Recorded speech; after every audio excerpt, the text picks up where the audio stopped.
ಮೈಸೂರು ವಿಪ್ರ ಬಳಗ ಅಖಿಲ ಕರ್ನಾಟಕ ಬ್ರಾಹ್ಮಣ ಮಹಾಸಭಾದ ಉಪಾಧ್ಯಕ್ಷರಾದ ನಿವೃತ್ತ ಐಪಿಎಸ್ ಅಧಿಕಾರಿ ಭಾಸ್ಕರ್ ರಾವ್ ಅವರಿಂದ ಸಂವಾದ ಕಾರ್ಯಕ್ರಮ ನಡೆಯಿತು. ಮೈಸೂರಿನ ಚಾಮುಂಡಿಪುರಂನಲ್ಲಿರುವ ಆರಾಧ್ಯ ಮಹಾಸಭಾ ಕಲ್ಯಾಣ ಮಂಟಪದಲ್ಲಿ ನಡೆದ ಕಾರ್ಯಕ್ರಮದಲ್ಲಿ ಭಾಸ್ಕರ್ ರಾವ್ ರವರ ನಿಮ್ಮ ಭಾಸ್ಕರ್ ರಾವ್ ಎಂಬ ಪತ್ರಿಕೆಯನ್ನು ಬಿಡುಗಡೆಗೊಳಿಸಲಾಯಿತು. ಇದೇ ಸಂದರ್ಭದಲ್ಲಿ ಮುಂಬರುವ ಲೋಕಸಭಾ ಚುನಾವಣೆಯಲ್ಲಿ ಭಾಸ್ಕರ್ ರಾವ್ ರವರಿಗೆ ಟಿಕೆಟ್ ನೀಡಬೇಕೆಂದು ವಿಪ್ರರೆಲ್ಲರೂ ಸೇರಿ ಆಗ್ರಹಿಸಿದರು. ಕಾರ್ಯಕ್ರಮದಲ್ಲಿ ಎಂಎಸ್ ರವೀಂದ್ರ, ಎಚ್ ಅಶ್ವತ್ಥ ನಾರಾಯಣ, ವಿ ಸುದರ್ಶನ್ ಸೇರಿದಂತೆ ಹಲವರು ಉಪಸ್ಥಿತರಿದ್ದರು.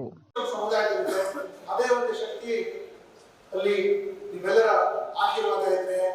ನಾನು ಸಹ ಇಲ್ಲಿ 33 ವರ್ಷ ಸೇವೆ ಪೊಲೀಸ್ ಇಲಾಖೆಯಲ್ಲಿ ಮಾಡಿ ನಾನು ಕೂಡ 2 ಯುದ್ಧದಲ್ಲಿ ಭಾಗವಹಿಸಿದ್ದೀನಿ. ನಾನು ಪೊಲೀಸ್ ಇಲಾಖೆ ಸೇರಿಕೊಳ್ಳೋದಕ್ಕಿಂತ ಮುಂಚೆ ಆರ್ಮಿಲಿದ್ದೆ.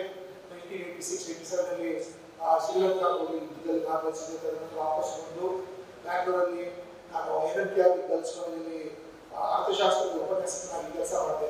ಮತ್ತೆ ರಾಜಸ್ಥಾನದಲ್ಲಿ ನವಾಡಲ್ಲಿ ಕೆಲಸ ಮಾಡಿದೆ. ತದನಂತರ 4ನೇ ಅಟೆಂಪ್ಟಲ್ಲಿ ನನಗೆ ಇಂಡಿಯನ್ ಫಾರಿನ್ ಸರ್ವಿಸ್ ಸಿಕ್ತು. ಭಾರತೀಯ ವಿದೇಶ ಸೇವೆ ಬೇಡ ಅಂತ ಹೇಳಿ ನಾನು ಭಾರತೀಯ ಪೊಲೀಸ್ ಸೇವೆಗೆ ಸೇರ್ಕೊಂಡ ನಂತರ ಇಲ್ಲಿ 34 ವರ್ಷ ನಾನು ಕೆಲಸ ಮಾಡಿದ್ದೇನೆ.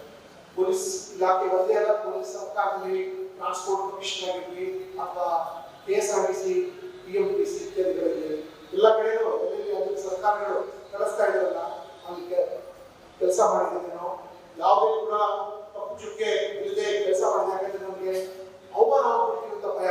ಯಾಕಂದ್ರೆ ಸರ್ಕಾರ ನಮ್ಗೆ ಎಲ್ಲ ರೀತಿಯ ಅನುಕೂಲ ಮತ್ತೆ ನಮ್ಮ ತಂದೆ ತಾಯಿ ಇನ್ನೂ ಬದುಕಿದ್ದಾರೆ. ಸೊ ತಂದೆ ತಾಯಿ ಭಯ ನಮ್ಗೆ ಇನ್ನೂ ಇದೆ. ತಂದೆ ಯಾಕೆ ಮಗ ತೋರಿಸ್ತಾ ಇದ್ರು ತಂದೆ ತಾಯಿ